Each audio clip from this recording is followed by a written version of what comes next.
In 2018, Kampala Capital City Authority revised regulations governing construction of buildings in the city. The interventions were aimed at addressing, among others, incidents of buildings collapsing at various sites in the city. Under this new arrangement, a developer was required to keep a copy of approved architectural and structural drawings and records of inspection on the site, including dates of inspection, signatures, observation comments, and instructions issued by the technical team. This was anticipated that the new job card would, among others, allow for improvement of professional responsibility during the course of the construction, improve monitoring of the sites, protection of workers and sites, and increase the liability of contractors handling the construction work.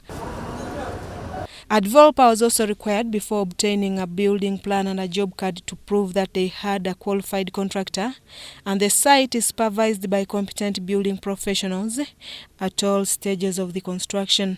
But also, KCC as the supervising local authority has a responsibility to ensure that buildings that are constructed illegally are either removed or brought into compliance with the law. In this particular case, we see a case where the laws were clearly violated and there was no action taken. However, following continuous incidents of collapsing buildings, especially at the city center, there seems to be laxity in the implementation of workable laws. In a recap of incidents, in May 2018, a building in Mawanga zone, Buziga, caved in, killing several people. In 2019, a perimeter wall collapsed at Lohana Academy, killing 6 street children after heavy downpour that weakened the wall. In October 2019, a building went down around Bakulia, Kampala suburb, killing 1 person and injuring many. In January 2020, a building collapsed in Jinja, also killing 4 people instantly. Subsequently, a similar incident revisited Kansanga in May 2020, when a building under construction collapsed, killing several people. I've never seen a report presented before this August House following investigations as to the causes of the collapse of these structures in the country.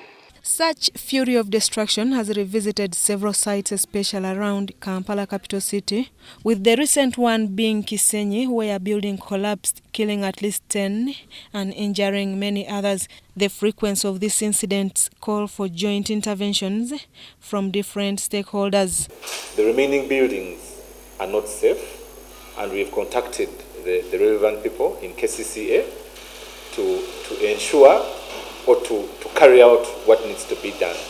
To whether the bodies charged with monitoring and planning constructions, especially in urban centers, are relevant remains an open question. We will be engaging with the KCCA on this particular investigation to understand what their challenges are in terms of enforcement, and also how we can be able to support them to build their capacity to be able to actually enforce the stop orders that they issue.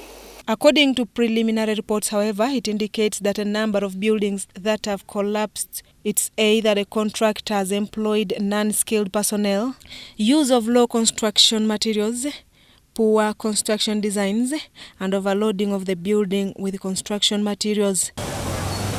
Susan Naonga, reporting for EBC TV.